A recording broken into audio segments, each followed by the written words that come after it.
Ah, that is honestly really nice that did not just turn into some audio problems here.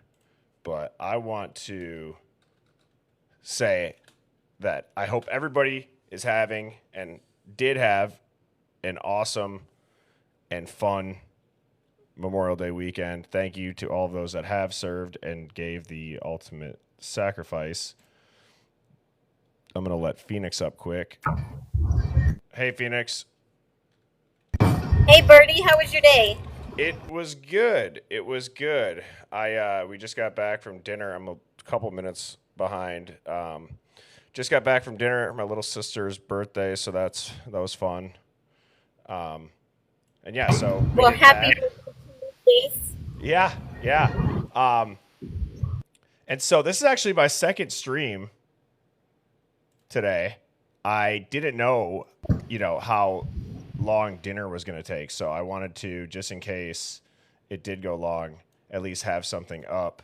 Which it was a pretty good stream earlier on. That's on YouTube, Birdie Bombshell, and so you guys can watch that.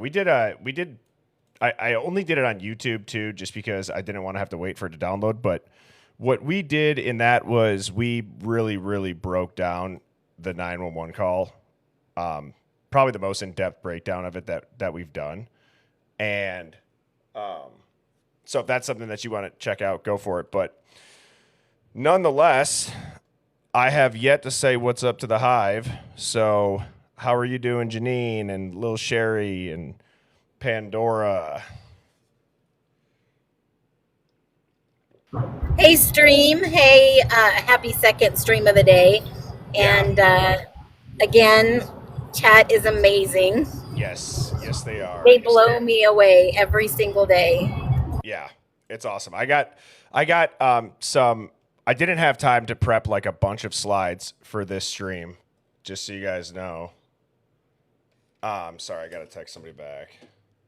Well, we surely appreciate every single one of you that come and tune in and take a little moment of your day and give your energy to us and listen to what we find and what you find. And even though today's a little hard for me personally, it is a 3-day weekend that a lot of people celebrate and enjoy and go to the lake. And for those who served and didn't make it back home, that's what today's for. Yep. And, if you've lost a loved one in the service, that's just the hardest thing ever. Yeah, I cannot imagine, and that's what I was kind of saying last night too. Is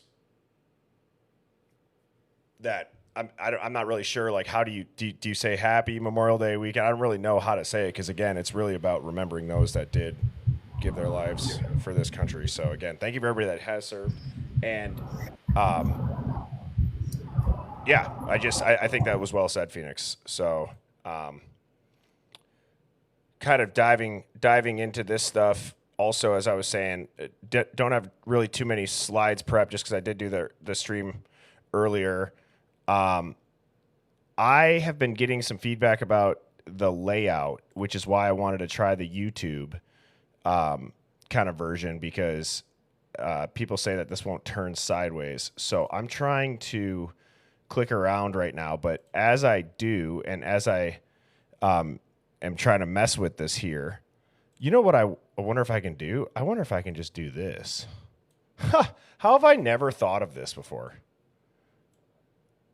Sweet Jesus. I can just do it myself. Wow. That is amazing. Well, sorry about that, chat, and to everybody that called it out in the comments on YouTube.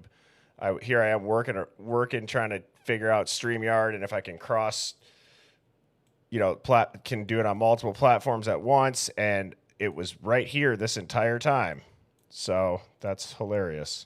So let me get this cropped, and we should be all good to go. So just bear with me. But I have a Hive Mind find pulled up and loaded up here on YouTube, and if you guys remember, we talked about that show that the Pullman Police Department that the Pullman Police Department did. It's called like the College Hill Beat.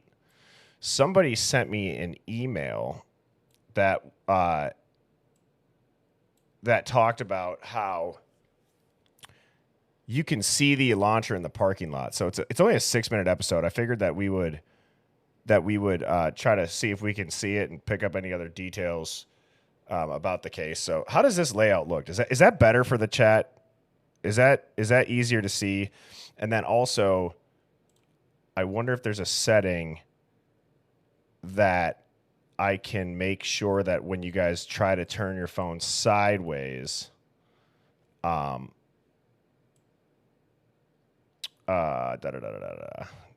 it'll go the long way. So I will work on that. And if that's not able to on this stream, I apologize because I've seen the setting before. It just might have to be something that I do prior to clicking go live. So just know I see them, and I obviously want the viewing experience for you all to be something where you guys can see what I'm sharing. Otherwise, it's pointless for everybody if you can't see it. So, okay, Phoenix, let's give everybody a little bit of a refresher on why this episode of College Hill for the Pullman Police Department, why it's important. And I don't know if you want to start with it, but I think one of the reasons why is like there's kind of the allegation that Brian Kohberger was talking to police the night of November 12th, going into obviously November 13th when this was all going down in Idaho. And if that is him, they have it blurred out.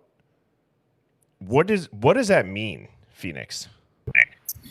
So I've done some really extensive digging in this footage with fact finding, and here's the flip side of this. If that had been him, this person was singled out because somebody called in a fighting complaint. And it was said that the individual that was sitting on the ground was taken into custody and arrested. And if it was BK, he would have had a record, an arrest record. Yep. But I know that certain people have tried to FOIA the request and have not received anything, as in I've had a couple of contacts tell me that they've tried to FOIA a couple of other requests, and the police department is not cooperating with anyone. So that says a lot. So if this is in fact him, he would have had an arrest record, and didn't see anything in his record. Okay. I totally agree. What's also interesting is that the College Hill Beat, the people who filmed this and put it up on YouTube, also made a comment under this. I don't know if you can see it on the episode, but they also made a comment that this was not him, all the way to the bottom. Under the comments. Disclaimer. It says, and, all subjects shown are innocent until proven guilty in a court of law. All footage used in the production of PPD College Hill is captured in public spaces where there is no expectation of privacy or on private property with explicit permission given by the property owner or management. As a courtesy, Film Stitch will attempt to blur the faces of, obscure, or otherwise make unrecognizable all individuals engaged in interactions with officers during production. Due to a variety of factors, it is possible some individuals may remain recognizable. All episode uploads are final and will not be removed, edited, or otherwise altered on request. And is there a comment by them?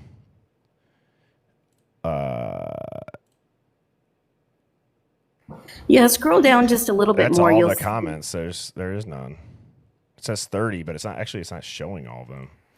It's under another comment that asked if that was him. Oh, okay. Well, let's show less of this. Maybe that's where the comments could show up. Oh, here, maybe it's here. Did y'all cancel this? Blah blah blah blah. Is the person on the ground with Officer Willis, December 7th, Brian Kohberger? And they said No. Now, these both are edited. They all have the edited and the truth. So also, do you mind stopping peeping the man on walking on Walenta caught on Google Maps October 2021 and help me figure out if it's BK? Pretty please pin my TikTok. It's not BK. Great editing. Da-da-da-da-da. Where can I verify that it is not Brian Kohberger sitting on the ground at this frat house on December... Wait, this is December 7th? I thought this was November 12th.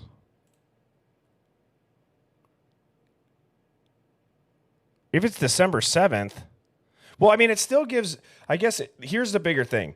The real reason why we dove so deep into this is because the police officer says to this person on the ground... Weren't you in my program last week or yesterday, whatever he says? And they say yes. And he goes, well, what did I tell you?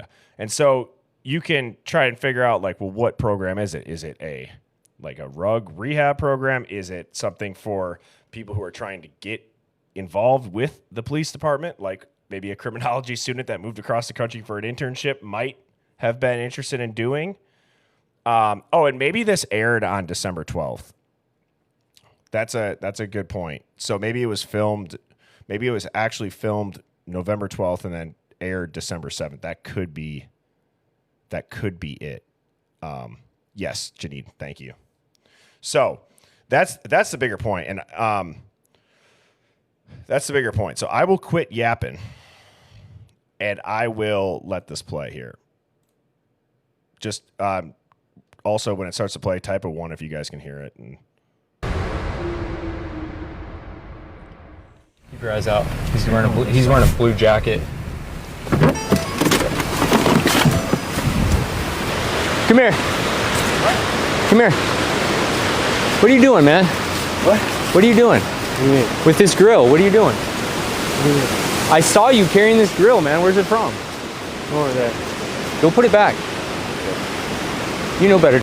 I'm not. You looking to get charged with theft out here, bro? I'm not. You know if they want to be a victim of theft, I'm going to charge you theft, right? Uh-huh. That's silly, dude. You know better. I know. Do you know these people? I do not. It's a bad look for you. You're not? You're not. There's nobody there. All right, man, I'm going to add you to a case. Don't be doing this stuff out here, man. You know better. I apologize, Garrett. Just don't let it define you, man. Make good decisions, all right? okay, like I've always said, what is going on in Moscow? That guy's just stealing a grill? And also, dude, the cop's like, come on, you know better than that. Just put it back. Like, I mean, it was a pretty cool I think that was actually a pretty cool interaction. But, like, I don't know if that dude's hammered or if he's just, it makes no sense. I thought he was going to be like, oh, yeah, no, it's my buddy's grill. I was just messing with him. He's like, no, I have no idea who they are. I'm just stealing their grill. What the hell?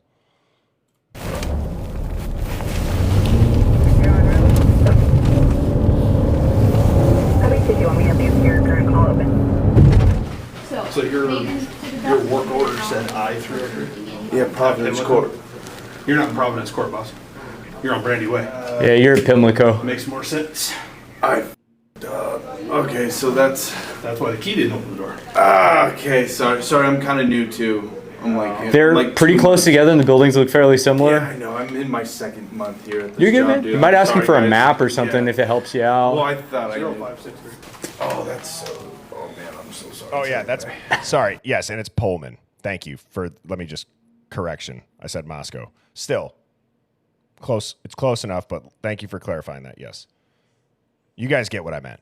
This whole area is just wild. Well, man. better miscommunication than somebody actually trying to break into the apartment. Yeah. So can you get the key out of the I've lock, been or is trying to it get the jammed? damn key out of there. I don't know if it was because he was holding it or.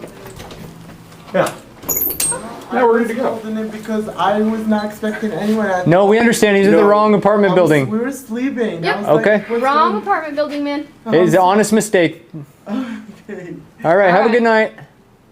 Take care. Yeah. Is there anything else I can do for you guys? Nope. I'm really sorry you got called for my dumb. It Sorry. happens. Mistakes happen. Yeah. My name's Officer Willis of the Pullman Police. Pulled you over because you're speeding. Okay. It's 25 miles per hour during downtown, okay? Speeding up to get through a light's probably not the safest thing you could do this evening. Yes. Are you in a hurry to get somewhere, or? No. See, like now, again, I didn't really want to comment on this and just like commentate pretty much like a cops episode, but it's like they're laughing like, oh yeah, we're totally just speeding, flying through red lights. We're not even in a rush.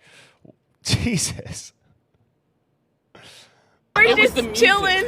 Just going with the beat of the music. No, What is so I would funny? have her turn it up, but it's like, she's really feeling it. She was singing. All right, I gotta hear it now. Can I hear it? Oh my god. You want me to? You just. They're all excited to be filmed. You gotta sing for him. Sing for him. Are you singing too? Yeah. How you guys doing? Good. All right. So, I don't plan to write you a ticket this evening, but I do have document stop. Can I see your license, registration, insurance, please?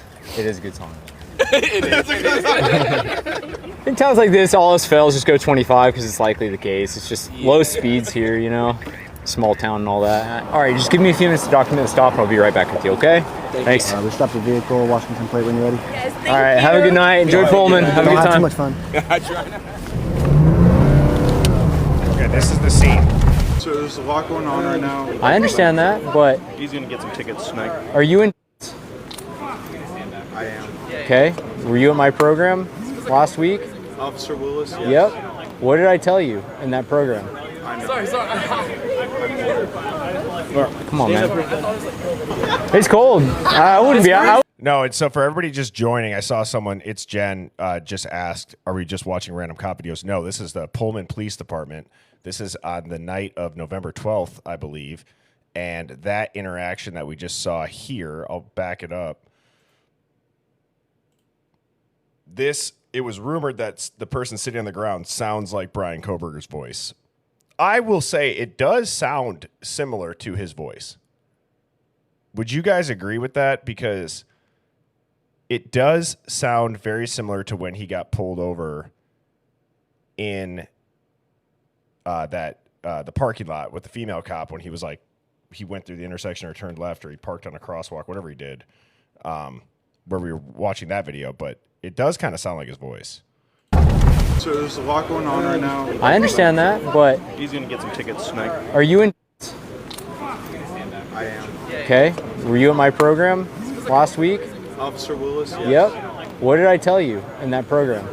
Sorry. Did he ask him? You know what? I wonder if he asked him, are you high right now? Are you drunk right now? I understand that, but He's gonna get some tickets tonight. are you in? I am. Okay. Were you at my program last week? Did Officer he say, Willis. are you Yep. intoxicated? What did I tell you? There's a lot going on right now. I understand that, but He's gonna get some tickets tonight. are you in?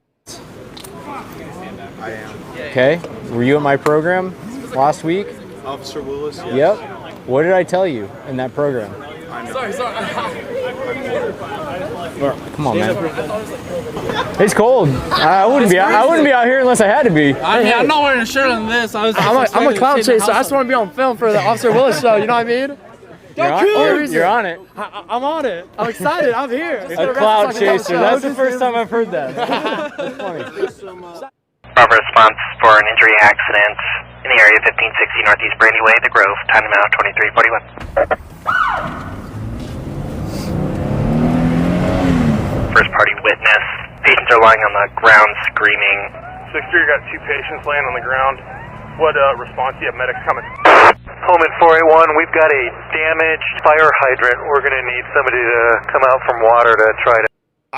I know this is in Pullman. I know this is in Pullman, so I don't want anybody to think that I'm actually trying to say this, because I'm not.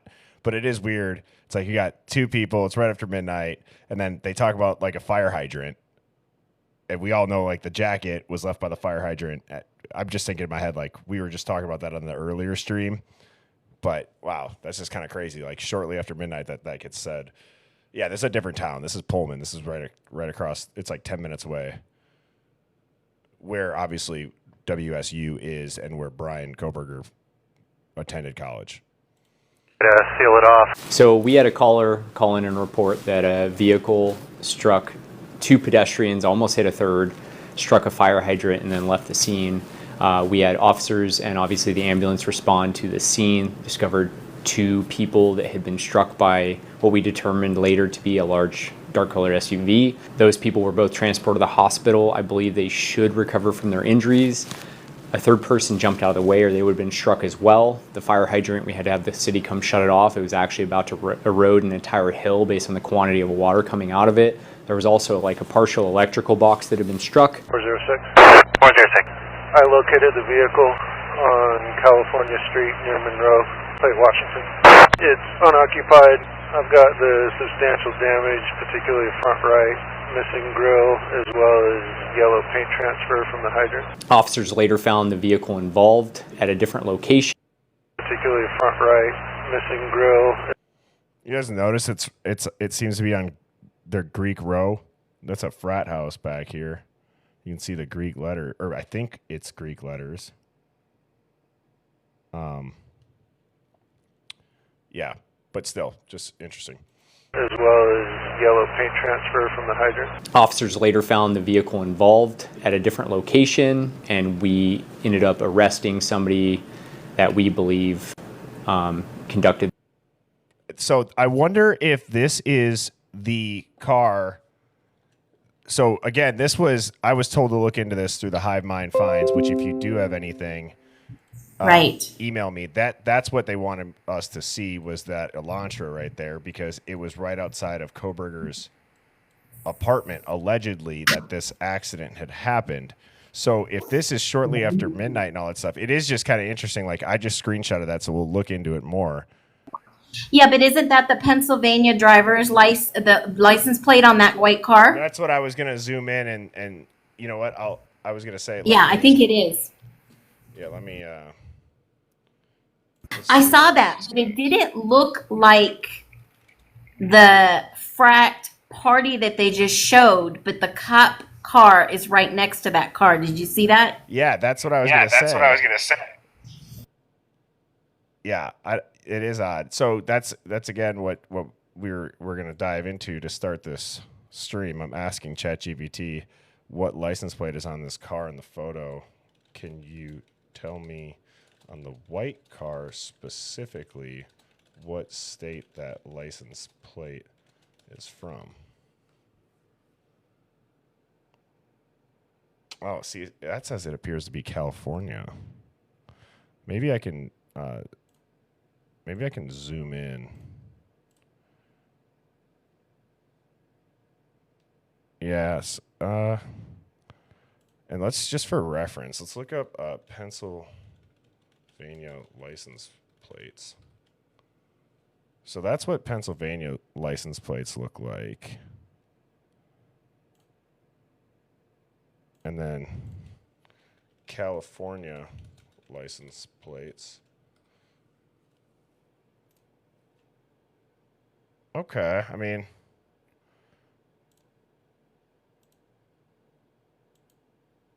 well, we'll see. I'm gonna see if I can zoom in. So, oh,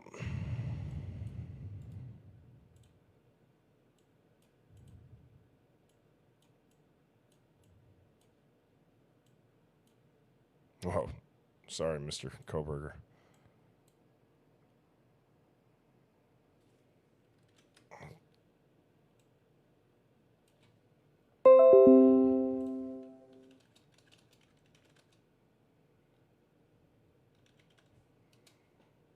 Yeah, I don't know. I'm not too familiar with it. Let's see if that helps.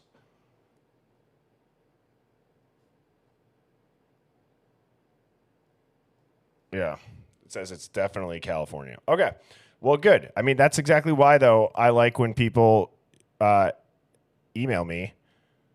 And if you have anything, it's birdiebombshell00@gmail.com for the Hive Mind finds.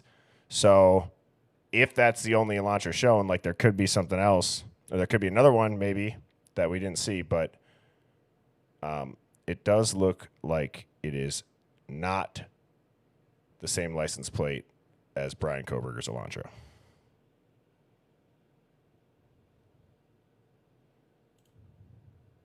So that's California. It's Pennsylvania. AI says the red cursive text at the top appears to say California. The font and layout match the standard California license plate. Although the exact characters are somewhat blurry, the state is definitely California based on plate design. I'm going to say, okay, is there any chance it could be Pennsylvania? Just so that we're checking all boxes, doing some due diligence. I think I spelled Pennsylvania wrong. Whoops.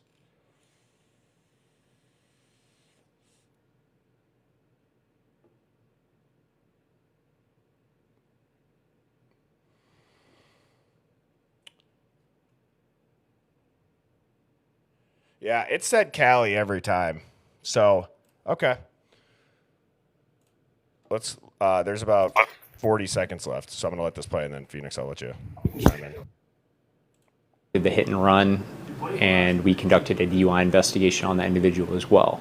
Please do not drink and drive. If you need a ride, there's Cougar Safe Rides. Call a sober friend, call college cabs, find some other way. Worst case scenario, walk. If you call us, we will call resources for you to try and get you a ride as well. Just whatever you do, don't drink and drive, because it does affect people on the roadway. So, for the people that are just joining and they don't know what's going on, we were watching this episode where it said that this student on the ground sounded like it matched Brian Kohberger's voice. And then it was also said that there is a Whitey launcher, which is what we just looked at. But AI seems to say 3 out of 3 times that it's California. Phoenix, what were you going to say?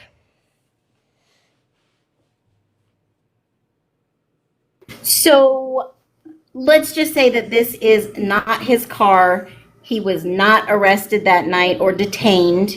Then allegedly, it can't be him. Right. So that whole thing is debunked now. We can put that one to rest. Yep.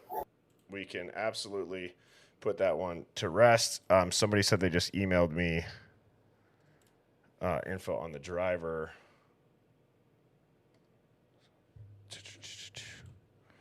So I am, uh-oh. I think his plates were changed 4 or 5 days after the unalivings.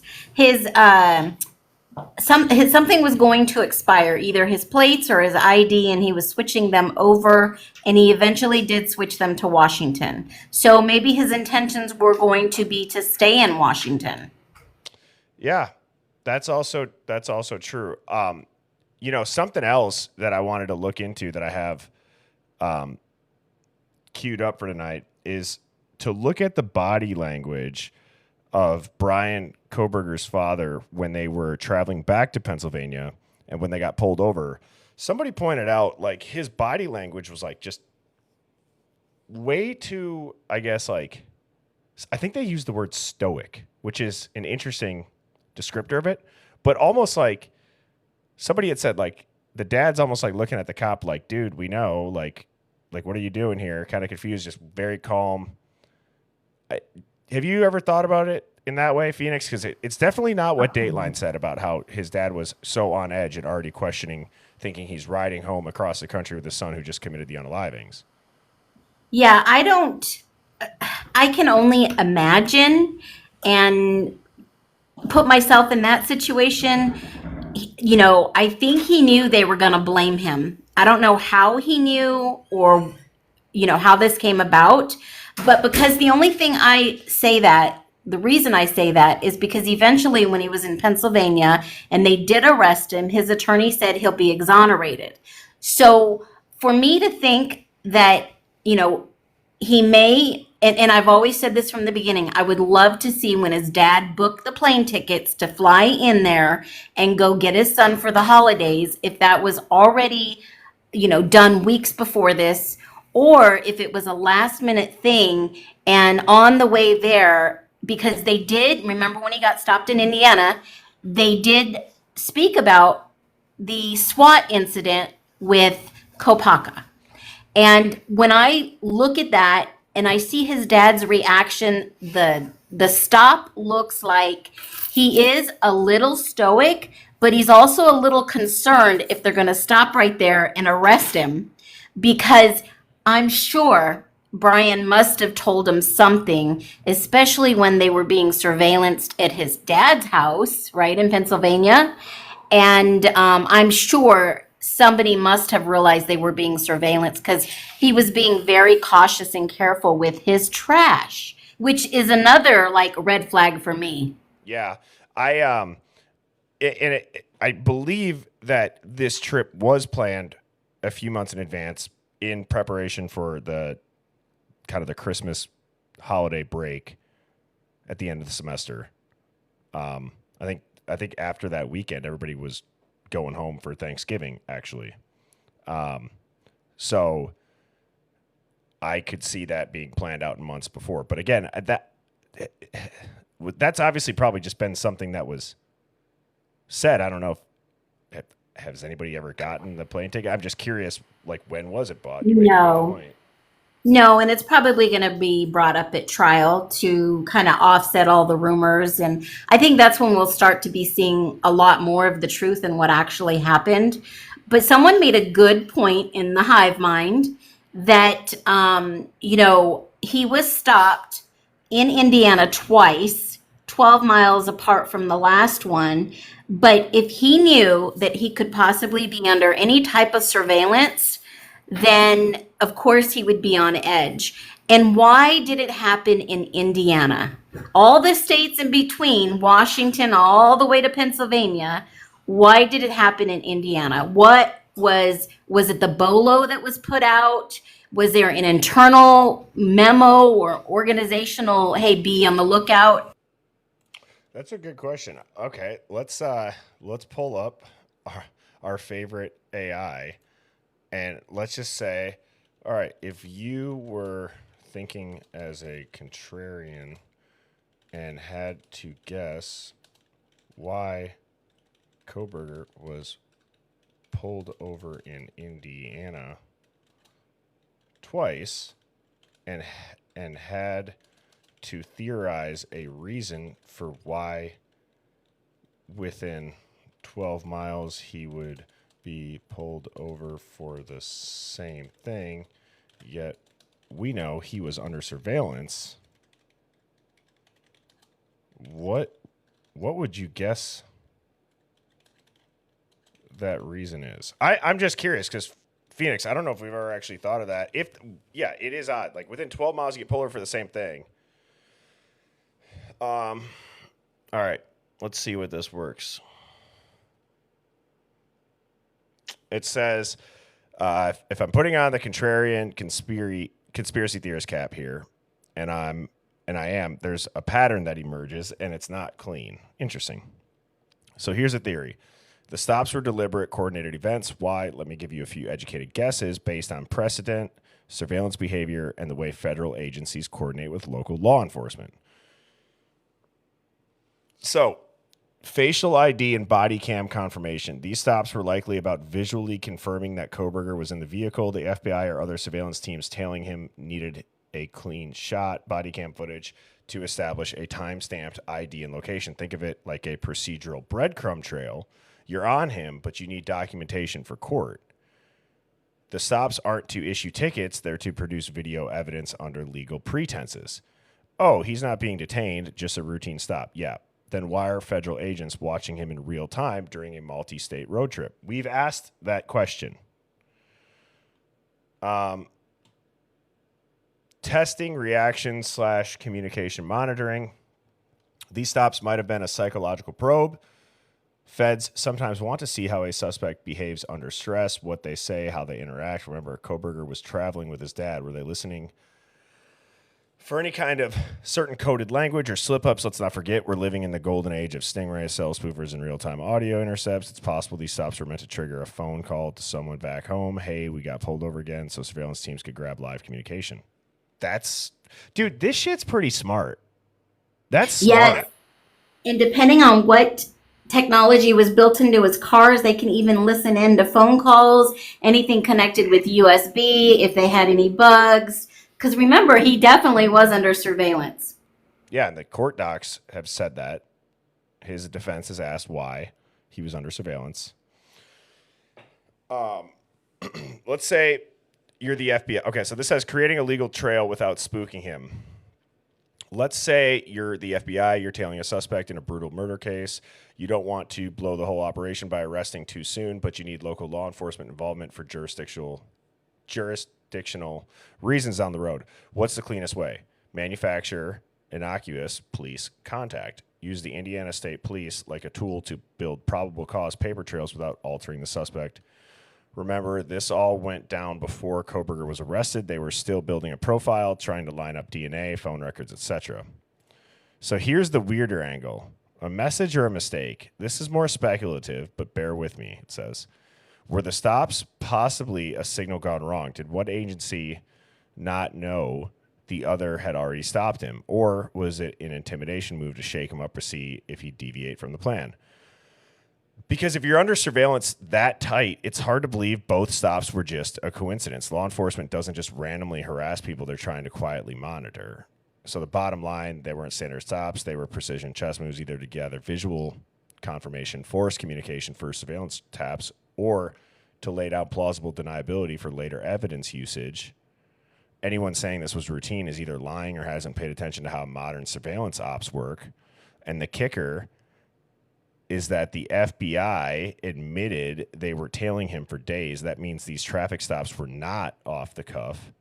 They were planned interactions, almost certainly coordinated between federal surveillance and local Indiana law enforcement. That's not a conspiracy, that's operational reality. Huh. It says, let me know if you want me to go deeper. I mean, I'll just say yes and see what it says. Well, remember, there's cameras on every highway. I'm sure they were following and tracking him down every highway they possibly could. Yeah. And Stephanie says, I sent you that email. If that was about Kohberger's father's body language. Thank you. Thank you, Hive Mind. That is why we do it. Yeah, shout out to Stephanie. She's really good at finding stuff. Yeah, thank you. Oh, just now you said. Hang on. Oh, so let me just go back. Oh, the pictures the pictures didn't come through, Stephanie. By the way, it says yeah, they did not come through. So if you want to try to resend that. Sometimes Gmail is weird like that. I've had that happen to me too. So phase 2, the cross-country trip, was this a controlled journey? Brian Kohberger and his father drive from Washington State to Pennsylvania. This wasn't some innocent holiday road trip. This was a suspect in a quadruple unaliving, driving 2,500 miles while being actively monitored by federal surveillance teams. So let's theorize some realistic... What? I have to stop you right there because that does not make sense to me. They named him on the 19th. So how long did they have his name? That's a good question. They It's never obvious, said it's obvious there's a reason why he was being surveilled, right? Right, but they never said when Moscow got the name from, I think it was Nick Balance or somebody in the FBI. It's in the PCA. When they were given his name, that's when they went in to go and file all the paperwork. So when did they actually get a tip on his name? Yeah. This is interesting. Yeah. There's a time gap. There is a time gap. And didn't it come from somebody? I thought somebody had a good breakdown that we talked about Phoenix on the stream at one point. It had something to do with the car records that were students or something, and they saw it in a parking lot. Yeah, well, allegedly it was somebody that worked at the college or possibly somebody in security that started collecting license plate numbers at WSU, and that's when he saw Brian Kohberger's license plate, and they started collecting and looking at certain things. But if you notice in the PCA and what the FBI put out on, or what they put out on the BOLO at MPD, was that allegedly this car that they were looking for had damage on the right passenger side door, but his didn't have any damage. Right. I think it was actually, was it on the door or was it like above the front passenger wheel? Wasn't it kind of like right? I thought it was the front panel. Okay. So it was the driver's side door panel. Okay. You want to know what's always interesting about doing these dives too, with what AI tells you is the shit that you learn. Like this says you can bug a rental car or a personal vehicle with a passive audio recorder in under 30 seconds. Law enforcement has had that capability for decades. It's just crazy. Absolutely. You'd be, I mean, it just blows your world when you are married to ex previous law enforcement. Some of the things that they have will blow your mind. Some of the databases that I've seen will blow your mind. Yeah. The technology they use is just amazing. It is amazing. It's really incredible. So this is interesting. Again, understand this is all speculation, even from the AI. I just said if there was a reason that he would have gotten pulled over in Indiana, what would it be for? And so this is just theorizing, but it's interesting because it does help provoke thought and conversation. And it's kind of funny. AI is kind of inadvertently, or I guess unknowingly, roasting Kohberger by saying, "Why would a grown man with a PhD in criminology need his father to fly out and help him drive?" I mean, I could see like wanting to spend time with your dad, like if he's I don't know if he was retired, but yeah. I think he was. He worked at the school for many years, and I think he was retired. And I mean, come on, Bertie. The older we get, the more time we want to spend with our parents. I think it's just a natural thing as they're getting older. They may not be on this planet much longer. That's how I feel. I totally agree. If anybody in the chat feels that way, drop a 1. I think as they get older, we realize, hey, I should probably try to spend more time with them. And, being in school the way he was, they get holiday breaks. And why not spend more time with your family? Yeah, it's a long drive. They can switch off driving. Who knows? I don't think it's that far-fetched by any means that it could have been a pre-planned trip. But see, now this is interesting. Like it says, possibility the father was either cooperating with law enforcement in some capacity, wittingly or not, being used as bait to provoke conversation. I don't know. Controlled surveillance or soft interrogation, yada, yada, yada. 2 stops, coordination, misfire. That's interesting. They did say he was an incel and all this other bad stuff, hit pieces on him. So why not, have your dad fly out to have conversation with? Maybe he's the only one that he's really had good conversations with. We don't know.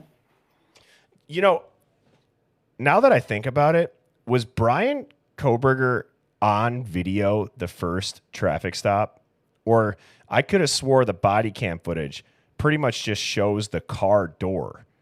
So I wonder if they stopped him and like they didn't have, if we're going with the fact they needed to document it and have like that digital breadcrumb trail for the legal plausible deniability kind of thing. I'd be curious if like, did they have to pull him back over because they're like, oh dude, you didn't get him on camera enough. Maybe. I mean, maybe they couldn't. I don't know. See if there's a video out there that's been released for the first traffic stop, because I believe that was the second, correct? Yeah. I'd be curious to see what that says. So. 103 drive, inspection out now. Should go off the state police, got your license and registration with you. I stopped you, man, when you were driving by me there, you're a little too close to the back of that semi. About one car between you and the back of this trailer. I'm about one car going 10 miles an hour, so we're going 60 or 70 miles an hour. We're about 6 or 7 cars.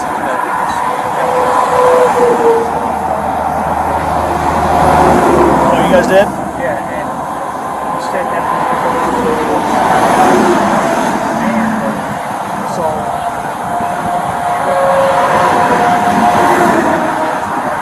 You guys stopped by a trooper? We don't have any SUVs. Stop it right there. Stop it right there. That's the one that I told you that I think that somebody else had stopped him, maybe the FBI, undercover, someone. Dude, and that's what this says. It could have been a coordination misfire. He goes, it was a trooper? We don't have any SUVs. Well, if it was like an all-black undercover SUV, that to me screams like feds. Or maybe, again, it could be undercover, but listen to what the cop says. Man, and also that traffic noise. I wish I could get the background noise taken off, but it CapCut makes this go so slow. Yeah. Calling Outcast. Yes. We don't have any SUVs. You got stopped by a trooper? We don't have any SUVs. It was a county guy. Was it like a black SUV? Okay. All right. You said you guys were following too closely?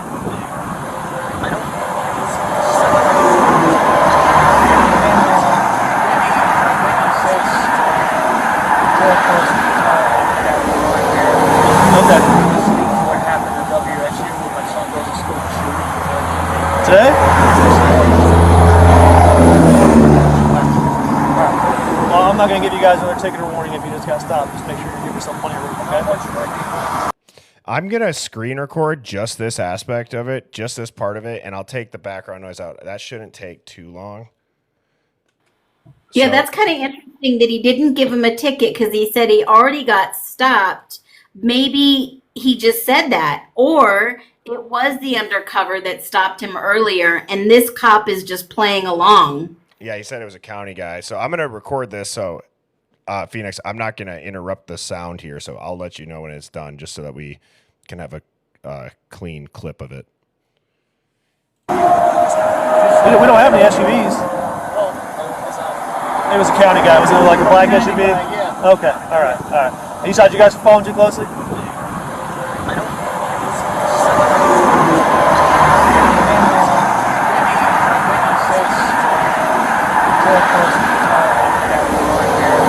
Okay. What happened at WSU when my son goes to school? Today? Well, I'm not going to give you guys another ticket or warning if you just got stopped. Just make sure you give yourself plenty of room, okay? So like I said, it's all about how fast you're going, okay? So if you're going 10 miles an hour, you only need one car. Or if you're going, so speed limit here is 7. If you're going 70 miles an hour, you need 7 cars. Yeah. That's All right. I think I got enough of it. So, I will say at least Kohberger is consistent when he gets pulled over. He does seem to always want to know what the law is. You know what I mean? We watched that play out in the other body cam. Yeah, it's like he's really making an effort to understand, hey, what did I do wrong? Right. Is the law that much different from Washington to Indiana to Pennsylvania? Yeah. I mean, these are pretty I mean, I don't want to say silly, but these are pretty small things like turning in an intersection when the light turns and, following too closely. I mean, is he not an experienced driver? Right. Oh, no. Where did that recording go? Didn't I just have it? Downloads. Yeah, we know he's on the spectrum, and that's part of it. He wants to really understand what he did wrong.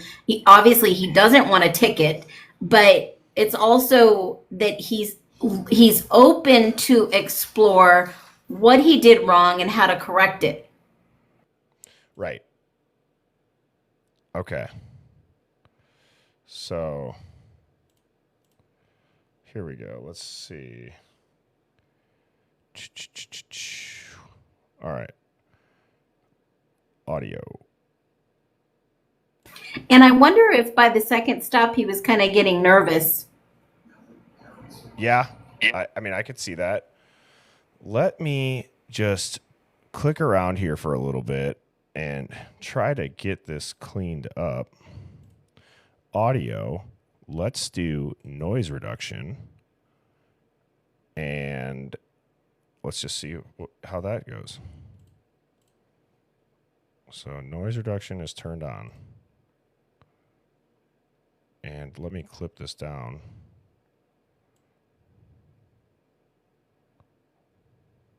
Well, whatever. I don't want to mess with it. Hey, if you're just joining the chat, we were listening to Brian Kohberger being pulled over for the second time, but this is the first video cam we've seen.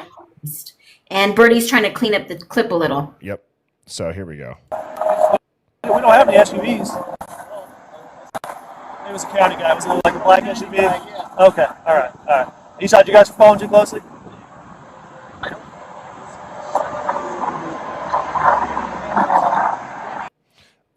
I'm gonna have to add something in. Yeah, that's weird why we can't hear him, but obviously the cam is perfect. Yeah.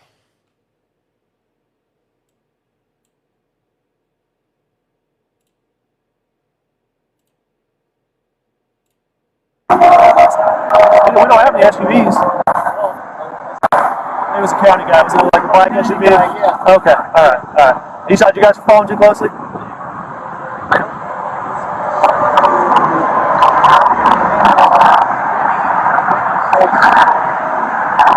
Yeah, the noise reduction, I think, did more damage on Kohberger not being in it as clearly, so I'm going to take that off.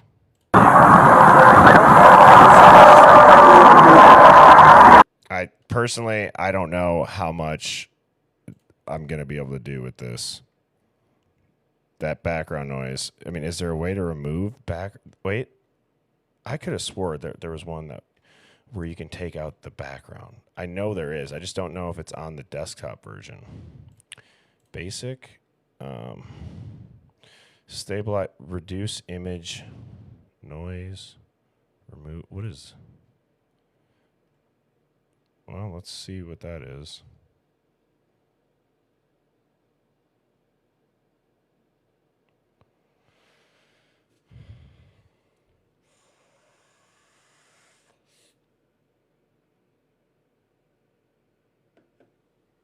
Yeah, you can do it so much better on your phone.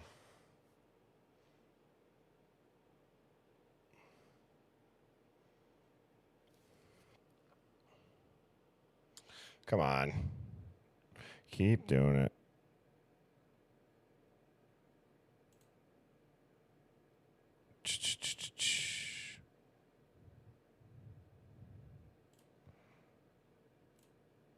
But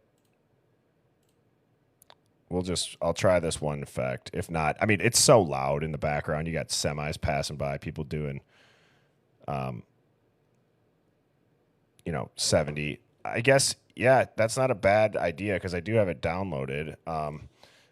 Please make as accurate of a transcript of each person's voice in this video that I uploaded.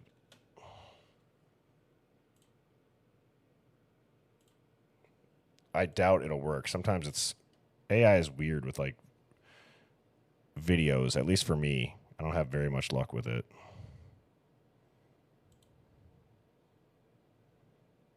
I did just upload it. Do you know like what one thing that's like, Phoenix, you want to know what's like one random thing that's like my absolute Achilles heel that will just send me off a cliff and kind of just like being annoyed?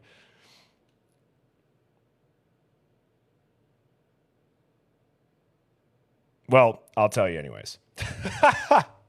So anyways, I can't stand when when you have to talk to a computer on the phone and you're like, connect me to a live person. And it's like, please tell me a little bit more about it. No, connect me to a live person. And then you just start yelling like, live person. I can never get through that in any type of timely manner because I never listen to the prompts.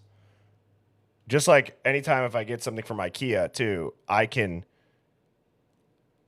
convince myself that all I need to do is look at the picture on the box and I'll get that put together correctly. And then I get done putting this thing together and there's like 6 or 7 leftover bolts or screws, but it's together and it's sturdy. And I'm like, I have no idea where this would even go. And I just leave it be. So probably those two things. But then when you don't do it right, so yeah, representative. Yes, exactly. Yes. All right, I doubt this. See, it's going to say, it looks like the video didn't come through. Of course not. Why would it? All right, here's the noise reduced.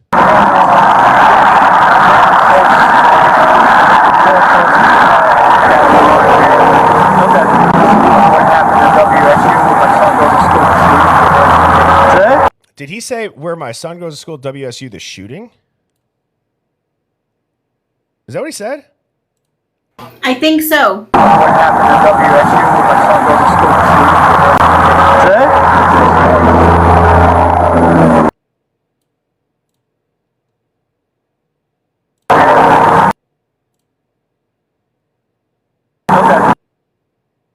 Oh, come on. It's glitching.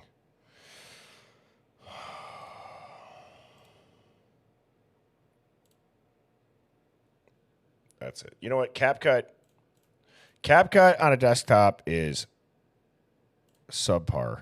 I'm going back to Old Faithful here. So yeah, I mean, so Phoenix, was there a shooting? I think if that's on the 15th of December, then that's the SWAT shooting. Yeah. Oh yeah. Oh yeah. Duh. Obviously, he's referencing Kopaka. Right. Correct. Yes.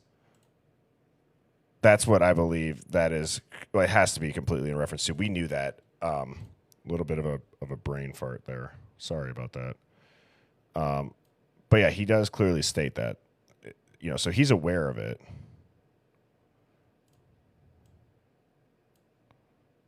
It was a county guy. Was it like a black SUV? Yeah. Okay. All right. You said you guys were following too closely? I don't.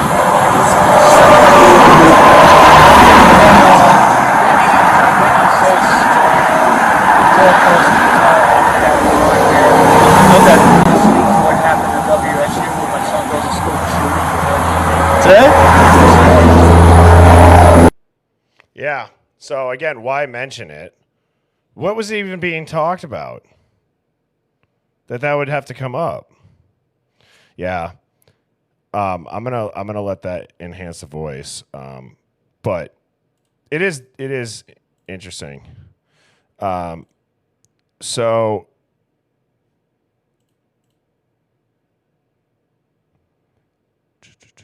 I think he may have done that to kind of like document. yeah. Okay, I got a wild email that I'm looking through on a different screen. This person asked me not to share their name, so I would respect that. I might have to screenshot this.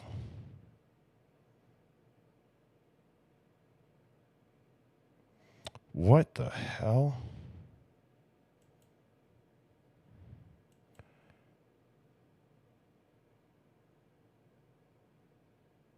Okay. That is very interesting. Thank you for sending me that. I will dive into that, and that's something that would probably need slides prepped for it. Very interesting. Sorry. And I know you guys are going to be like, well, what is it about? It's about the green Elantra. So here's the enhanced voice. Okay, you're going to have to give us a little taste of what you got. Well, I know. It's just like when I say that I want to vet it, it's not because I don't think. It's just this person said that they don't want their name said, and the screenshots that they send me, they have their names on it, so I'll have to crop it. But pretty much it's got some key connections between what happened with the Schmurders and this green Elantra, where it was rented in Spokane under Avis. Is that the rental car company? Yes, I've heard that. Okay. Under an alias on the 12th of November. So it has a timeline where at 3:30 it stopped at an Exxon. 3:45 parked near King Road. Hang on. How the hell did this is insane if this is accurate.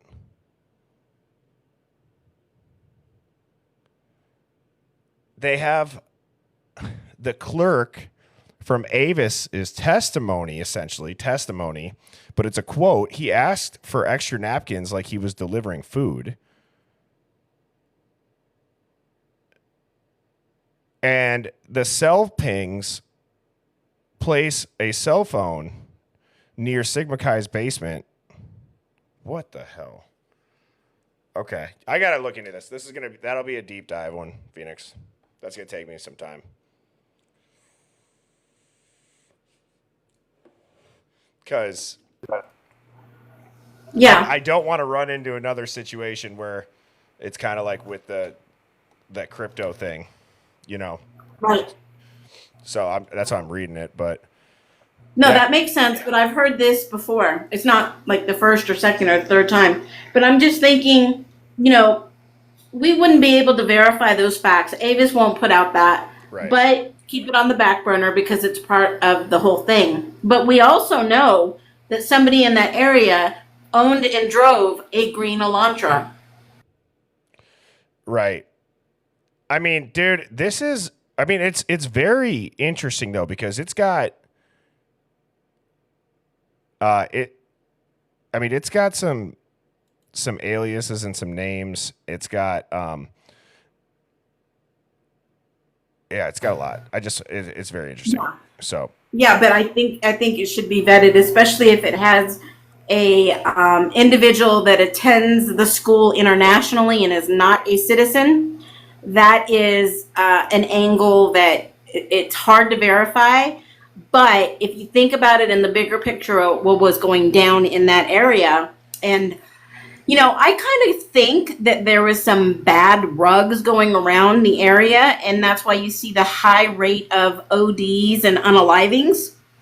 And I think that it could be connected now that we see at a higher level some of our officials that want the international students gone, just like what's happening at Harvard. yeah. Well, explain that at Harvard, because that's another thing too. So there's about 7,000 international students from all over the world, and Harvard gets funding from the government for them to come here. Well, a lot of them, I would say a minority of them, are connected to some nefarious things happening in other countries. Relatives, friends, families. And you saw the other day that there was a deal made with one of the largest networks they took down, to where 17 of their family members do not have to go back to their originating countries because they are in fear for their lives now that they've made deals with the government for their safety. So you're seeing a common connection across universities on a global scale. We're not talking about just in Moscow or just in Washington. And you have to look at the bigger picture here. This is a chain reaction all over the country. Yeah.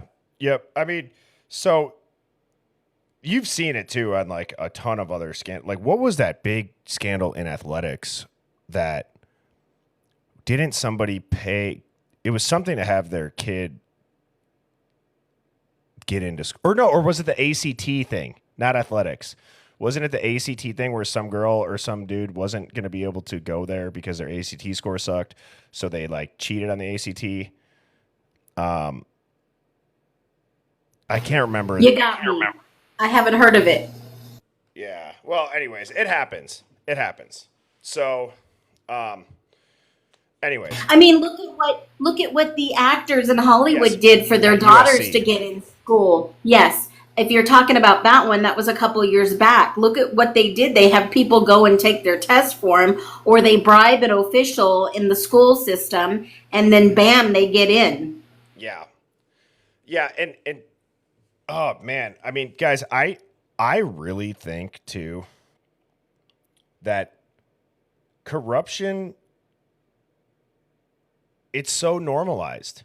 We call it political in a sense, like, but like I've made the reference on a couple streams ago where I said it's like you even see it in youth sports where you'll hear parents say it's all kind of political, they're all friends, or oh, this person knows them, or their dad's this person in the town, that's why their kid makes the team, that's why their kid gets to be the starter, whatever it is, you hear it. But like that's at like the most basic level. I mean, then you go, and if you guys haven't watched the Brett Favre documentary that came out on Netflix, like he's texting the official that deals with their welfare funding money, and the official saying, yeah, no one's ever going to find out where this came from, it's fine. And that, it ends up getting leaked, and It's just shocking. Brett Favre needs to learn how to leave his phone at home at this point, or just put it down, Brett. Stop sending text messages. So I don't know if you guys have seen that, but it's an interesting documentary for sure. But that's essentially like what corruption could look like. It's just you. I don't think it's always necessarily this deep conspiracy. This case, I would really like to think that it's weird because behind the scenes, like legally, it's to protect individuals because there is something that's going on to keep the general public safe, is what I'd like to think. And I would hate for it to be just somebody who's powerful is having this covered up to get away with it and frame an innocent man. So, yeah, I would like to think that. So we dove into, just to recap for people that are just joining, or just, I guess, to go over again, we're talking about the Idaho 4 case. We watched an episode from the Pullman Police Department where it was suspected that this student on the ground was Brian Kohberger. The Film Stitch is who produced this. They have replied in the comments saying it's not him. And then this screenshot here was also from the episode that was in the parking lot of the apartment complex where there was like a hit and run, that it was said to be near Brian Kohberger's apartment. So they were, if we could line up the timeline that they said this happened, but I believe we have officially debunked this because that is a California license plate. So, Phoenix, any thoughts on that? No, good job. I mean, that's what we're here to do. Look at the facts, look at the evidence, and figure out, okay, does this fit the puzzle piece? Yeah, and I like to speculate too. I like to put my tinfoil hat on sometimes, and I like to go deep down that rabbit hole and start to make myself question, are we even living in like anything but a simulation? Because that's how my brain works. It's not that I'm like looking for stuff to be true that's not. It's more just like I enjoy thinking through and looking through the different lenses. So I like to go down these rabbit holes.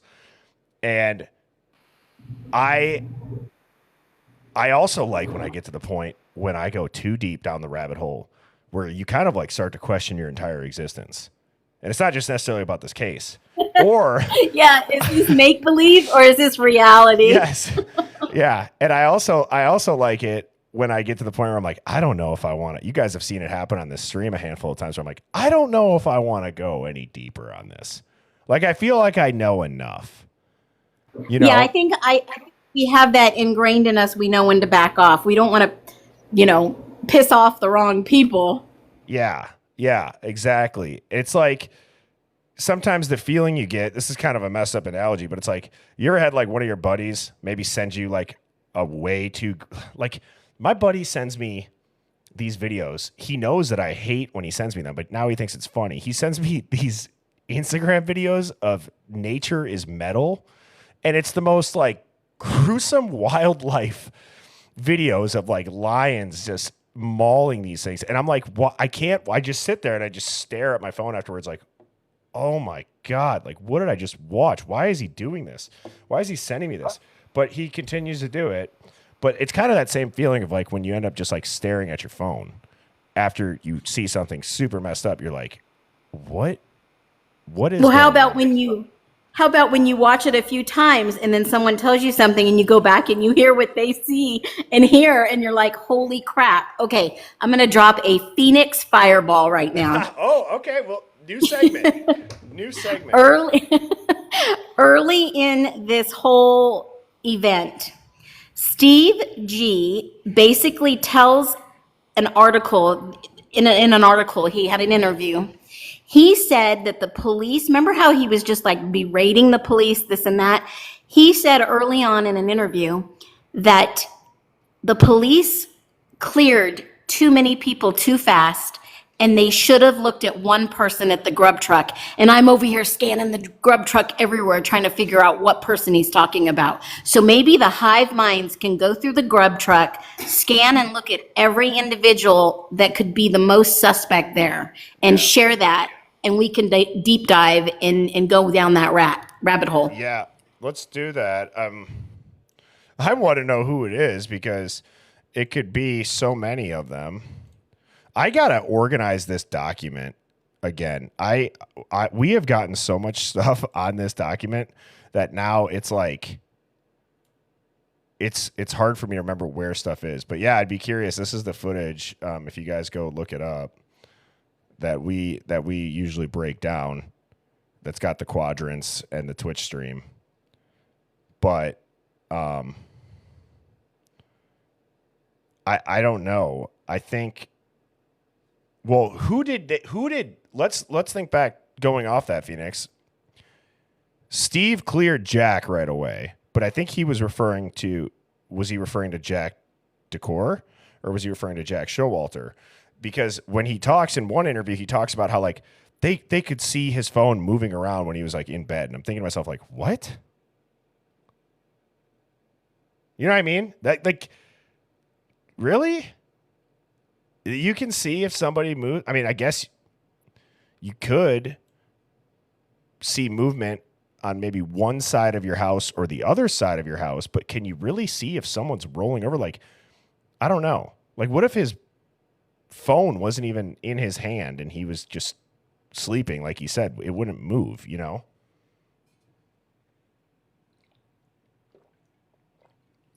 So that's interesting. Yeah, I don't know. You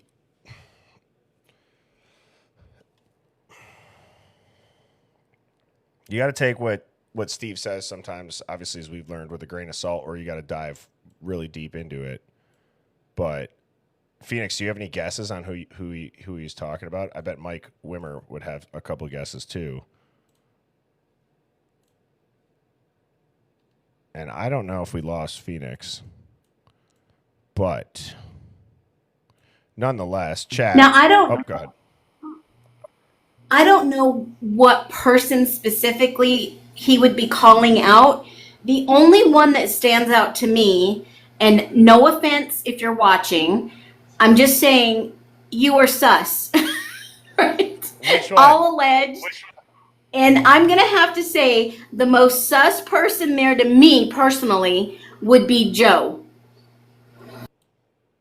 Well, the only reason I say that is Joe looks out for when she arrives, gives the girl, aka allegedly Molly, hands something, and then he's watching her the whole entire time. And then when she leaves, he looks over and he realizes she's gone. And I just really, in my heart, and I'm not picking on anyone, I just feel he's really sus. But his connections, which make me think he's even more sus. That's also crazy too. If you guys watched that live stream, this was one for the books. I mean, Sammy T Mafia got this photo, I believe, herself. I think this is the video here. I'll play this. I haven't played this in a couple streams. I'll play this.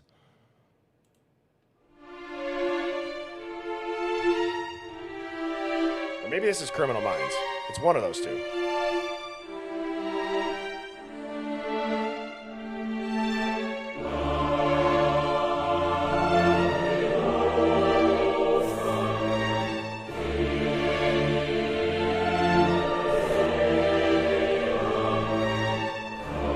I'm gonna replay it zoomed in.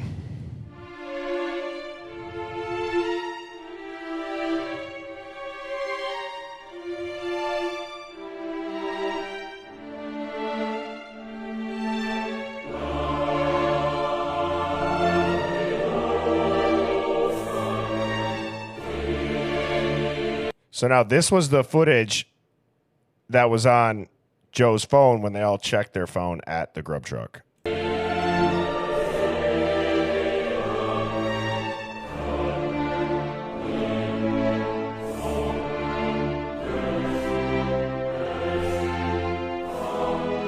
She's messing with the filters on it right now.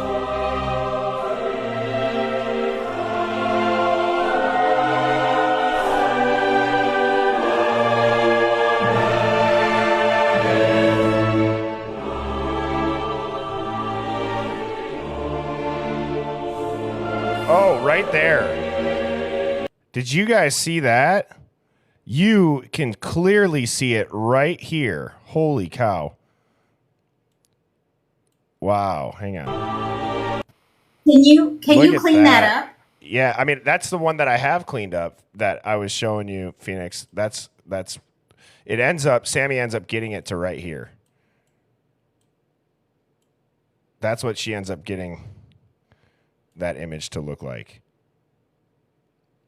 But I know I'm gonna zoom in. I'm going back to show you guys on this, but like I wonder if you can clean that up a little more based on that image. maybe I can certainly try. Here, I'm gonna do this, and I will make this bigger because I mean, clearly saw.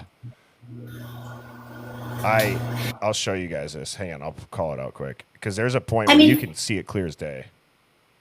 First of all, why would you even get something like? Oops. Yeah, I agree. I muted it, Phoenix, so we can talk. Right? It goes clear for just a little bit. Right. See, you could totally see what looks like an arm kind of like around. See the elbow? See the head? I don't know. I'll zoom in. And I'll draw on it. See, what I kind of see is I kind of almost see like an elbow. And then I see like somebody's head here. And then the body. I mean, chat, drop what you think you see there. I'm interested to see what other people see. Because sometimes we don't see what other people see. Mm-hmm. I wonder if we can clean that up with Chat GPT or a really good AI. Well, again, that is what that image depicted of it. I don't know if it can make this any clearer, but like I said, show me what you can see as AI that we cannot. And this was the image here that it gave me. If you guys remember that. So, I mean, maybe we can clean this up more. I can certainly try. I will. But I, for sure, in this video here,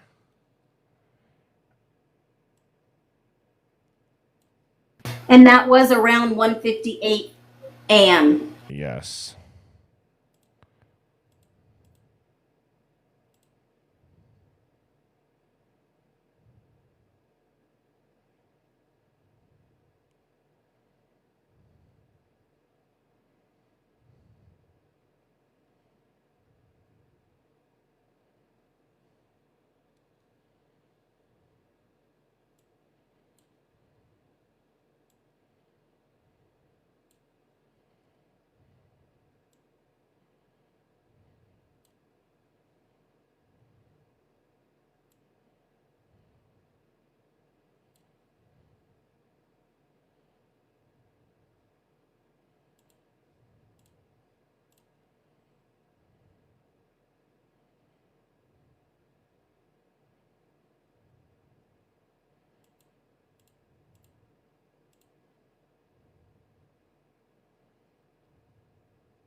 Yeah, I mean, so I guess I can continue to, I'll try to clean this up. So I believe, too, let me just go get this there so that we can do that.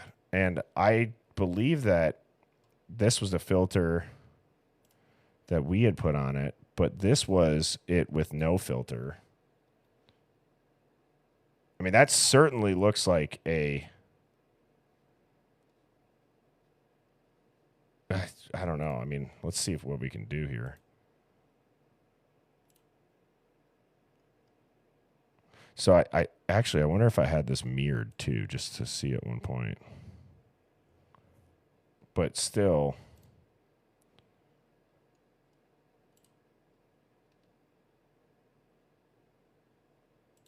Wow. Yeah. Holy moly. It's pretty crazy.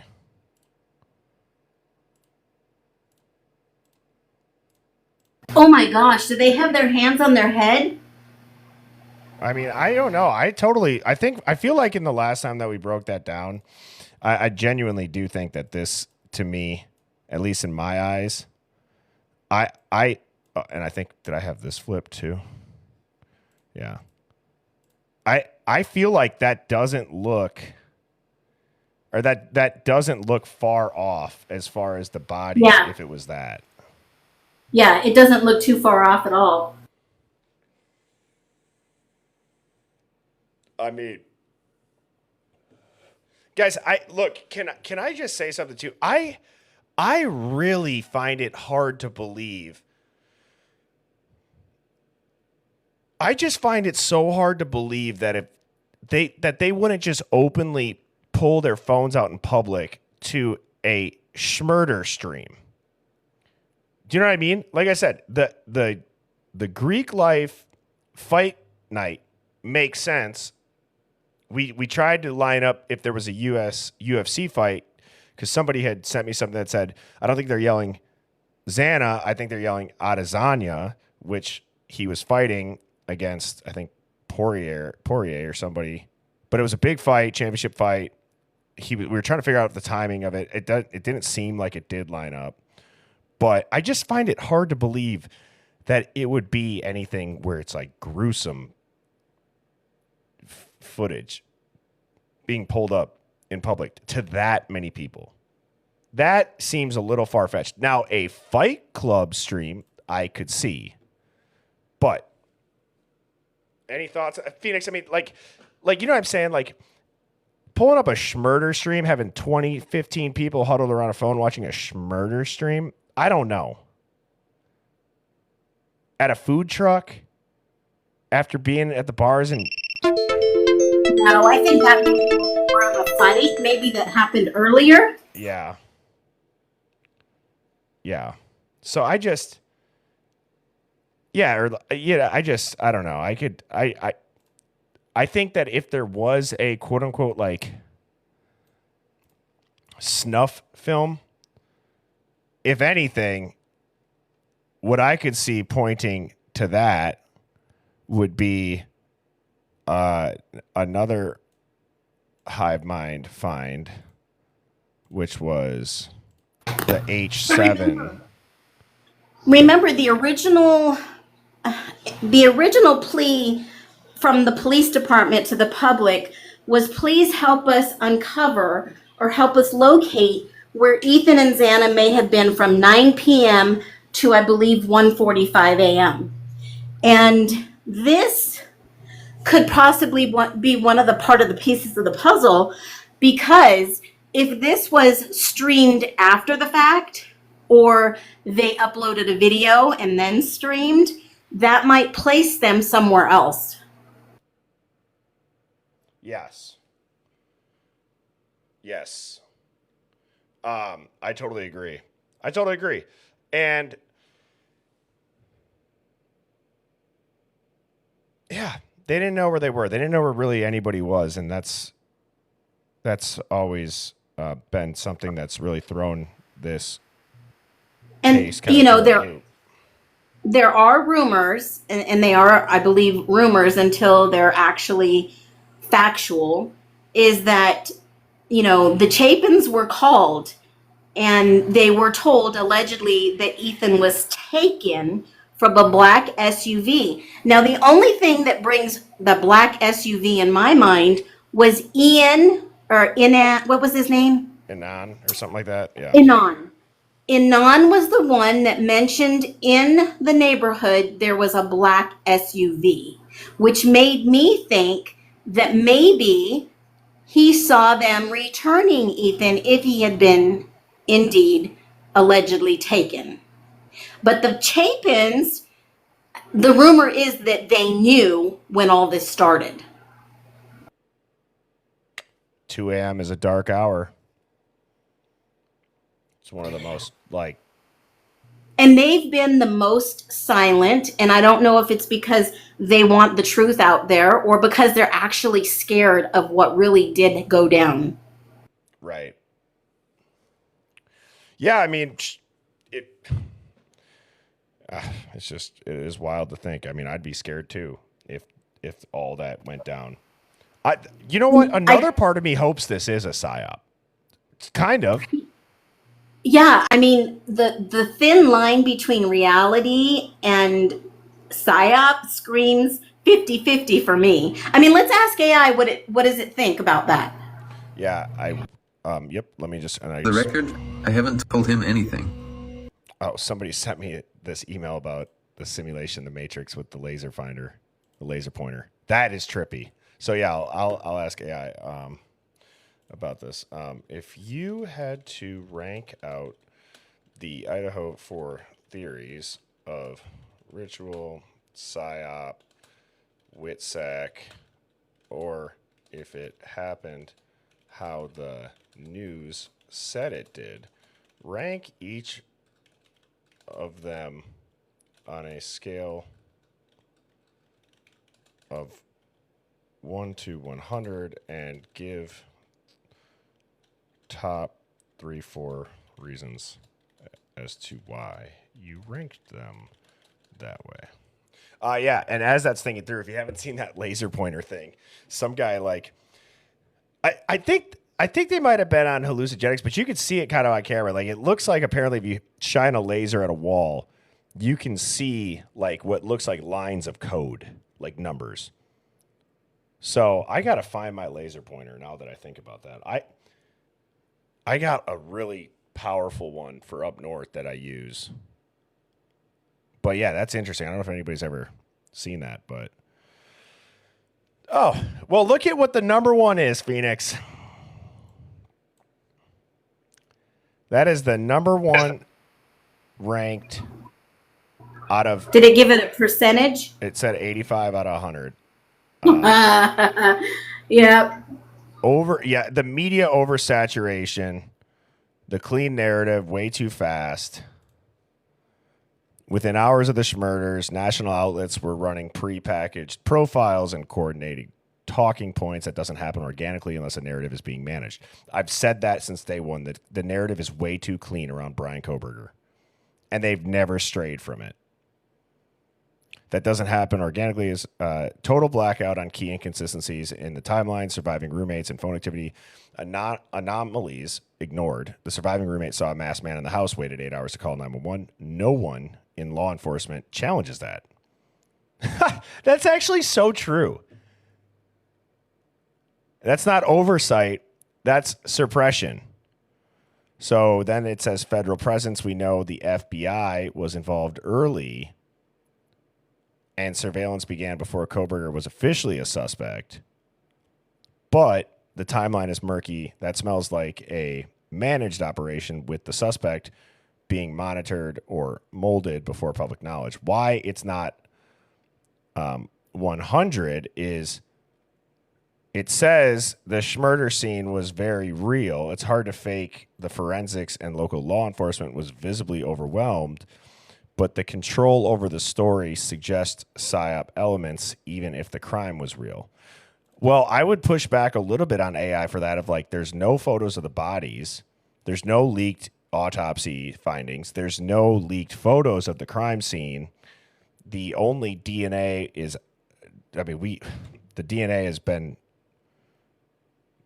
crumbling as far as being the cornerstone in the state's prosecution of Brian Kohberger. It's just falling apart. So Absolutely. I don't know. I mean, I was going to say, it doesn't seem that way necessarily as far as public information. But let me preface it this way. If you had to think about something really bad happened in your town and you don't know exactly who did it, you don't want your town to be scared. You're supposed to enforce the law and safety, and the feds were involved. How and what is the best way to cover this up with a covered narrative? Right. Yeah. Right. Which that's what I believe it ultimately just laid out. That it says that the control over the story suggests psyop elements. It ranked. See, so I asked it out of the kind of the four theories of ritual, psyop, WITSEC, or if it happened how the news said it did. It gave psyop and controlled narrative as an 85 out of 100. It gave the ritual and occult symbolism a 65 out of 100, and says it's plausible because of the timing. I think a lot of people have said like the address of the house, the date that this happened. It lines up, the zodiac alignments. The Schmurders happened on November 13th, a date that shows up frequently in occult timelines. The blood moon had just occurred. These aren't stretch connections. They line up with known ritualistic dates. But it's believable to some level. Yeah. Brutality and symbolic events, the overkill, the targeted claim with no theft or SA, and the odd statement that the victims were likely sleeping. This is not standard thrill kill or crime of passion behavior. Kohberger's background, he was deep into criminology, psychology, and neuro-linguistic programming. These are often entry points into esoteric systems when paired with certain ideological bends. Not saying he was in a cult, but he was certainly obsessed with behavior manipulation and transcending morality. Why it's not higher, there's no obvious ritual symbols that were reported at the scene, no altar. Well, it says no staged bodies. That's again, I'd push back a little bit on that. In the narrative, it said there's a couple out there, interviews, that have said they were almost, like the bodies were almost staged. So if this was real ritualistic, it was covert and symbolic, not theatrical. Well, again, I'd push back on that a little bit. But then it gives WITSEC being the third as a 52 out of 100 score. This idea exists that the victim profiles were oddly quiet, no scandal, no major dirt, yet rumors swirled about a connection to the Sea Gang linked individuals, especially through food delivery apps or social media. Very little background noise considering the prominence of the victims. The survivors' behavior was bizarre. One roommate allegedly passed a mast on a library in a hallway and didn't call 911 until hours later. That's not normal behavior unless she was trained not to react or was under strict command structure. WITSEC, possibly. Media shielding of survivors, the way the two surviving roommates were totally insulated from the press, almost like they were being protected at a federal level, not local. That level of control doesn't happen without DOJ or DHS type leverage. It says it doesn't rank higher because we lack concrete evidence. It's more of a circumstantial vibe based on silence and behavior, but there's no clear external threat they'd be hiding from, at least not publicly known. Which, Phoenix, can you remind me? I found a YouTube video that I wanted to play tonight that it explains how WITSEC works and the process of it. It's interesting because I think sometimes people hear WITSEC and maybe they've only seen it in a movie or they don't really know. Like, if you go into witness protection program, your old life is over. You might as well have been unalived. It's to keep you alive. Yeah, but here's the deal. Both of the surviving roommates they're not in witness protection. I know. And that's so weird. They're very public. We've seen reports on DM, we've seen reports on BF, but I'm going to drop a fireball for you. What if I told you, allegedly, that BF has a connection with an attorney that is her uncle that may be representing SG?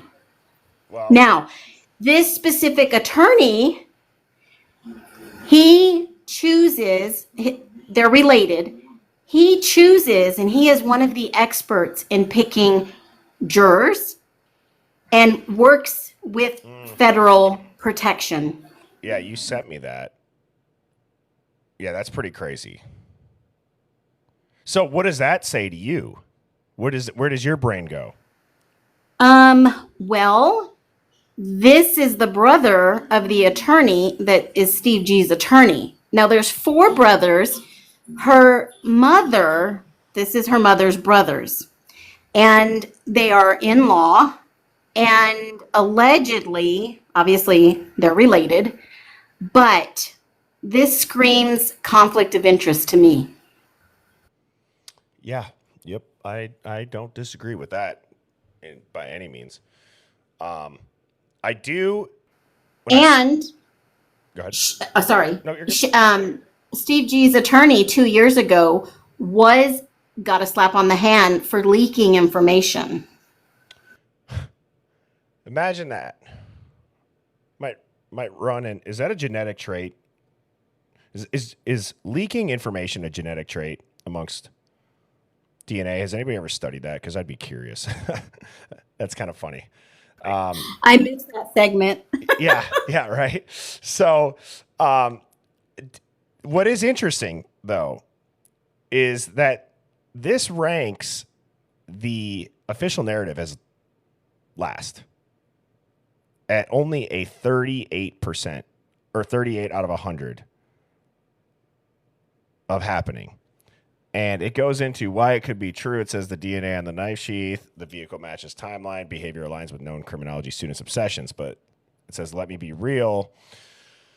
The DNA evidence, it says planted or circumstantial, a single source of DNA on a knife sheath just left behind in a scene where he allegedly wore gloves, covered his face. It smells planted, especially when we know he was being surveilled and likely had his trash tested in Pennsylvania. The timeline makes no sense. How did he allegedly enter the house, unalive 4 people, without waking up the rest, leave without any blood trails or camera footage, and not get noticed by neighbors?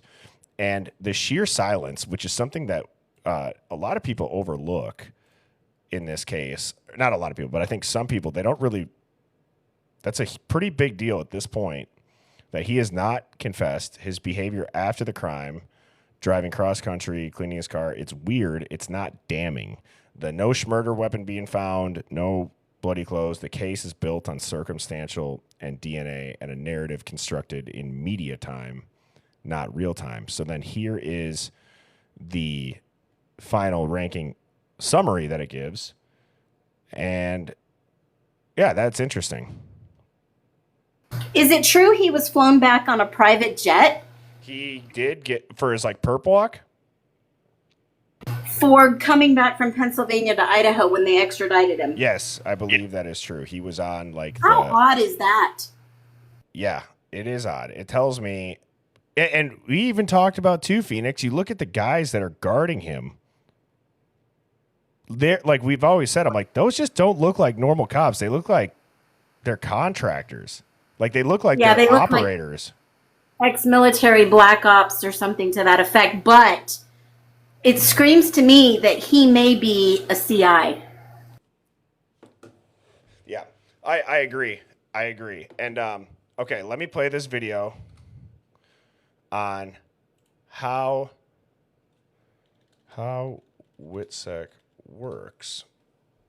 I hope I can find it. Okay, so this video is a little corny, but it does a really good job at explaining how this works. So it's 6 minutes. I'll let it run. Oh, well, there we go. I guess I can't even play it. Why would it do that? Damn. Your little Chinese spy is following you on YouTube. Yeah. Let me take this down. I will just skip this. What's for dinner? Yeah, what is for dinner? What did I have? Well, we went to Olive Garden, actually. Yeah, we went to that sounds delicious. Yeah. What'd you have? I got the fettuccine Alfredo, and I had way too many breadsticks. We usually get the tour of Italy, and I'm telling you, that could feed like 4 people. I go hard on pasta. I love it. All right, I'm gonna play this, and I don't think that there's anything that is. I'm looking through it right now. Okay, so I skipped the little intro part, but you guys will get the gist of it. Here we go.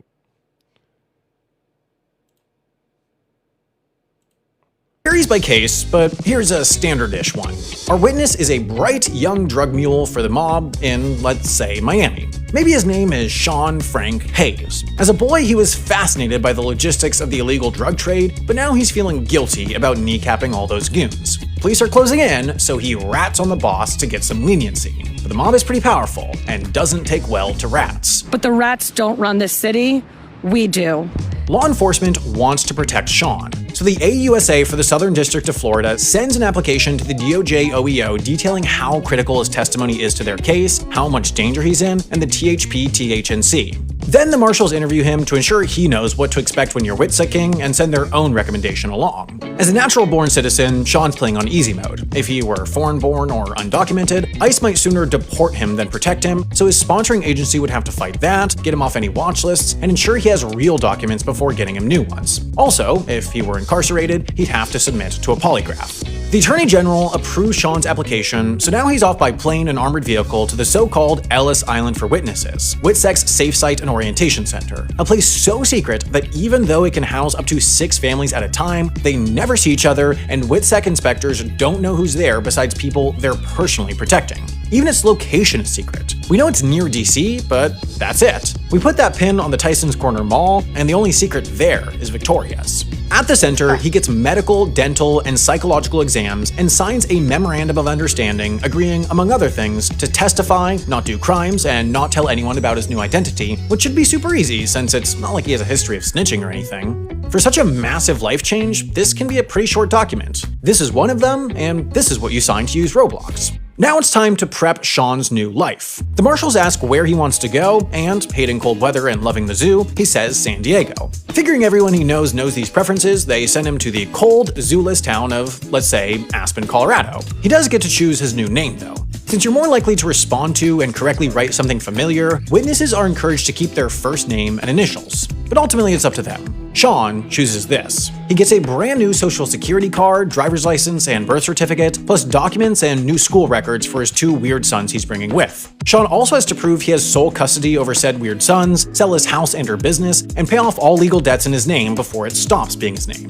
Now it's back in the armored car and back to the airport. When he lands in Aspen, WITSEC takes Sean to a temporary apartment while they bring his furniture and belongings from Miami, a process that can involve 3 separate moving companies to throw hitmen off the scent. WITSEC tells Aspen's law enforcement that there's a new criminal in town, but he's hopefully cool now. They help him find a new job. WITSEC once bought a mob guy a fish store and got a drug kingpin a spot at Walmart, along with presumably staffing much of the hardened fighting force of Waffle House. Sean gets at least 90 days of subsistence payments while he gets on his feet, on average about $1,150 a week, depending on local living costs, but he'll get cut off if he's not actively looking for a job. He lands a UPS gig, shout out to his delivery experience, and a condo for him and his weird sons. He can't contact anyone from his past life, unless through a secured phone line or a mail system, both of which route through WITSEC, and he can't go anywhere near Miami.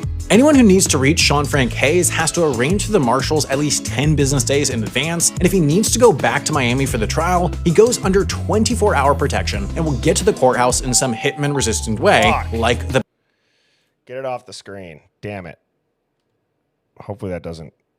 We're fine. Play cool. Play cool, everybody. But I want to line that up with this. That was good. Yeah, so I want to line that up with this. You guys have seen me dive into it, but notice how it said the 90-day thing and moving and the federal forwarding mailing addresses. So let's see. How can I? Oops. I know you guys can't see that. I'll put it up in a second. So why is that all weird now? Well, here's what I'll do. I'll just do this.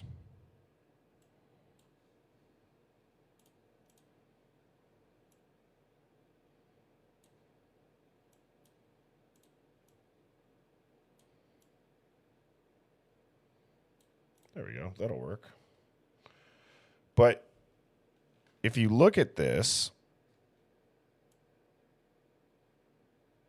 it is interesting how much of it lines up with what that video just said, and with these alleged aliases, and with the forward mailing addresses, also with the families moving all pretty much within 90 days. So that is odd. It does line up with a lot of that. So, as you guys know, and I've done a few streams on these. If you guys go on YouTube, you can check them out. I've gone deep. I was on Once Upon a Crime Time with Tommy Jude and did this whole PowerPoint. So it is very, very interesting how it said they pick similar names. And it's like, again, these are all just rumors online, but you got Kay Ann Myers, which is the possible alias for Kaylee, that showed an 84% match. Facial recognition. Ann is a known pseudonym filler used in federal relocation. Obviously, it's a super popular middle name. Myers, a clean surname, high frequency, low background risk. That alias didn't exist before 2022. It only ever had one phone record, and it used a federal routing service PO box for mailing. And what did that video talk about? You'd have to use that, and the marshals, which I believe were the cowboys on the scene, would have to be given a 10-day heads up. So speaking of the cowboys, in that video where that guy is getting into the car, the van, yep, he didn't want to open that door all the way. I wonder if there was someone else in that van he didn't want the news people to see. Oh, I thought where my brain went is my mom had a van with auto car doors, and if you try to pull the auto car door open, like, you know how you can just like pull the handle and it goes boop, and then it opens automatically. If you try to pull that, it doesn't work. But if he was blocking someone, it's also to say you could also be exactly right. So my brain went to the door being jammed, but it could very well be that he didn't want anybody to see who else was inside. So yeah, watch how he holds the door and he prevents it from opening all the way. Let me see if I can pull that up.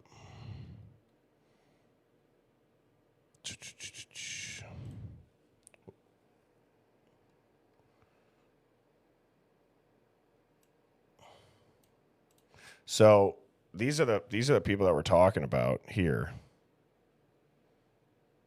These guys. Here's the video of it.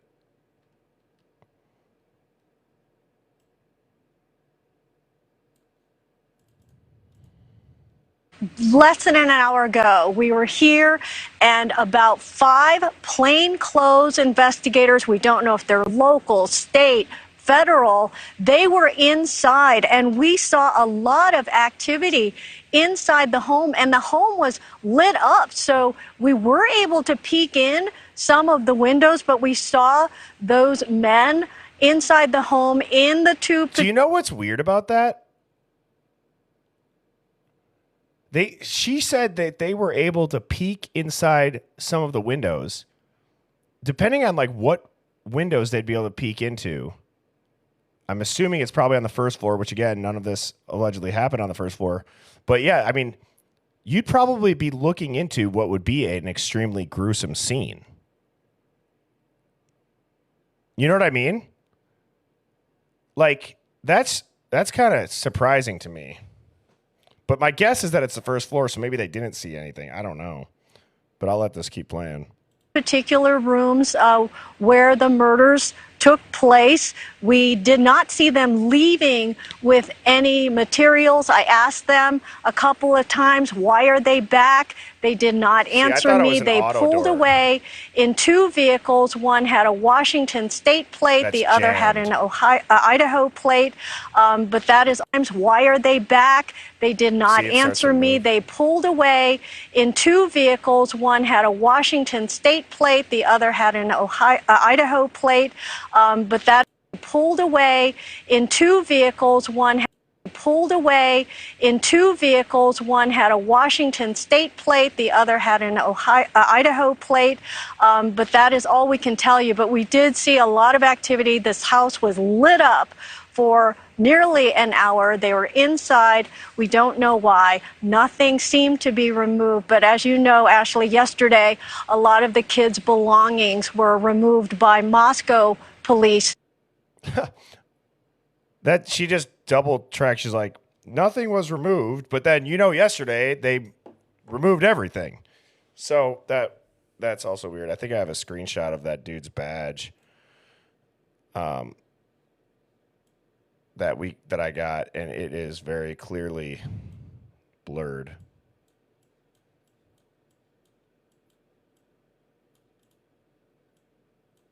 So, oops.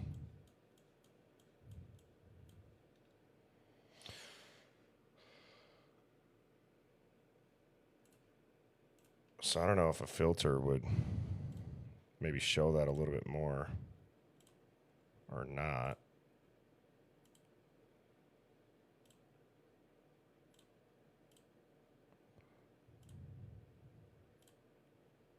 But anyways, that kind of shows it pretty good. Okay, so guys, chat, this was my second stream of the day. I have the other one up on YouTube where we dove into some of the stuff that we heard in the background of the 911 call again. I hope everybody had a great Memorial Day weekend. Phoenix, thank you for hopping up here. As always, shout out to the mods. Shout out to the Hive Mind. It's Birdie Bombshell on YouTube if you want to go watch this whole stream. That's a new channel, so please subscribe. I started that May 1 to get a new one. Birdie Bombshell 00@gmail.com for the Hive Mind finds. If you guys got some cool or wild shit that you want to send me, it doesn't even have to just be about the Idaho 4. You guys know, like I said, I love to go deep down any rabbit hole.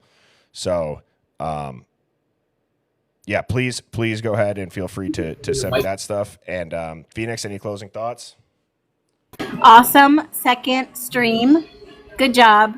We debunked some stuff and had some great finds.